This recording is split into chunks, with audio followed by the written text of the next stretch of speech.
71 সাল বাংলা ভাদ্র মাস। সীমান্তবর্তী উপজেলার কসবা হাই স্কুলের 6ষ্ঠ শ্রেণীতে পড়া এক কিশোর আবু সালেক। যুদ্ধের সময় এই মহাসর্গলে চারদিকে আতঙ্ক। ব্রাহ্মণবাড়িয়ার গঙ্গাসাগর দিঘির পাড়ে আবু সালেকের পিতা আবুল হাসিমকে নিয়ে যাওয়া হলো। সঙ্গে নেওয়া হলো চাচা আব্দুল খালেক, গোলাম মাওলা, চাচাতো ভাই তারাচানকেও। নেওয়া হলো টানমান্দাইল ও জাঙ্গাল গ্রামের আরো কিছু মানুষকে। সব মিলিয়ে 33 জন। এই মানুষগুলো বুঝতে পারেননি কেন তাদের নেওয়া হচ্ছে গঙ্গাসাগরের পাড়ে। জামায়াতে ইসলামের রোকন মোবারক রাজাকার সবকিছু নির্দেশক। তাদের বলা হলো গর্ত খোঁড়ার জন্য। গুলি করে 33 জনকে হত্যা করা হলো। যে গর্ত তাদের দিয়ে করিয়েছিল সেই গর্তেই তাদের পুঁতে রাখল মোবারক রাজাকার। কসবার 6ষ্ঠ শ্রেণীর সেই ছাত্র যখন এই খবর জানতে পারল যে সে এতিম হয়েছে, তার বাবা চাচারা বেঁচে নেই আর, তখন তার মাথায় তীব্র যন্ত্রণা হলো। বাবাসহ এতগুলো মানুষের মৃত্যু যেন সালেকের বয়স ও সাহসটাকে বাড়িয়ে দিয়ে গেল। আগরতলায় ত্রিপুরা প্রদেশ কংগ্রেস ভবনে তখন মুক্তিযুদ্ধে অংশ নিতে আগ্রহীদের বাছাই চলছিল। একদিকে পিতৃ হত্যার প্রতিশোধ, আরেকদিকে দেশ ও দেশের মানুষকে রক্ষার তীব্র ইচ্ছায় সীমান্ত পাড়ি দিয়ে সালেক দাঁড়ালো বাছাই পর্বে। মুক্তিযুদ্ধ কি সহজ কথা? ট্রেনিং, ভারী অস্ত্র বহন, কত চাপ, কত ঝুঁকি। এক ভারতীয় ও বাঙালি সেনা কর্মকর্তা আবু সালেককে দেখে বলল, এত কম বয়সে তাকে যুদ্ধে নেওয়াটা ঠিক হবে না। যখন সালেক বুঝতে পারল কর্মকর্তারা তাকে যুদ্ধে নিতে আগ্রহী না, তখন সবার সামনে বাচ্চা ছেলের মতো কাঁদতে শুরু করল। শেষ পর্যন্ত কর্মকর্তারা রাজি হল। প্রশিক্ষণ শেষে আগরতলা থেকে পম্পিনগর হয়ে সালেককে নিয়ে যাওয়া হলো মেলাগড় ক্যাম্পে।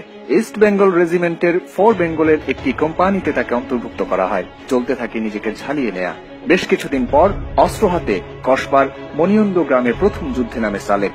দলগত সফলতায় এগিয়ে চলে তারা। 10 দিন পর দ্বিতীয় অভিযান শুরু হয় চন্দ্রপুর গ্রামে।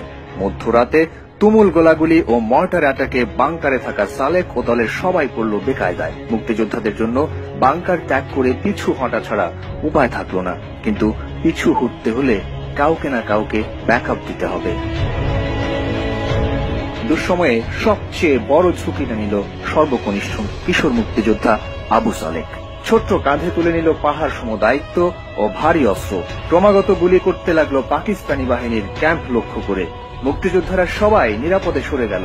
সালেকের দক্ষতায় পাকিস্তানি সেনারা ভাবল মুক্তিযোদ্ধাদের দল সংগঠিত ও শক্তিশালী। এই ভেবে পাকিস্তানি সৈন্যরা একসময় পিছু হটল। ধীরে ধীরে রাত পেরোয়, ভোর হয়, নতুন একটি সকাল নামে বাংলার ভূখণ্ডে। আগের রাতে ফিরে যাওয়া মুক্তিযোদ্ধারা গোলাগুলি থেমে যাওয়ায় ভাবল আবু সালেকের ভয়ঙ্কর কিছু হয়েছে। সে হয়তো শহীদ হয়েছে যুদ্ধে। কৃতজ্ঞতা ও মৃত্যু শঙ্কার কথা মাথায় রেখেই তারা বাংকারের কাছে গেল।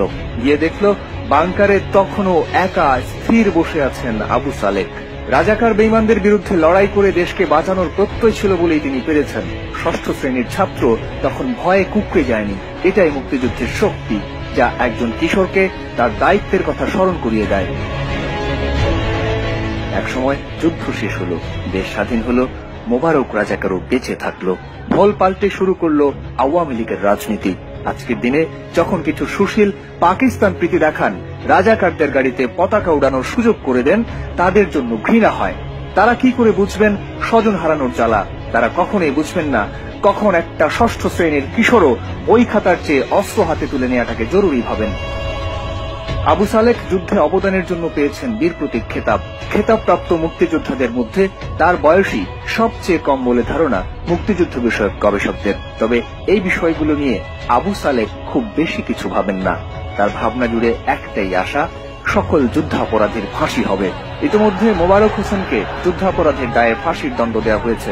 কিশোর আবু সালেকের প্রতিশোধ সেদিন পূর্ণতা পাবে যেদিন মোবারক রাজাকারদের ফাঁসির দায় কার্যকর হবে। তাই নতুন প্রজন্মের প্রতিটি ভোট মুক্তিযুদ্ধের পক্ষে হোক। নতুন প্রজন্মের প্রতিটি ভোট দেশ গড়ার পক্ষে হোক।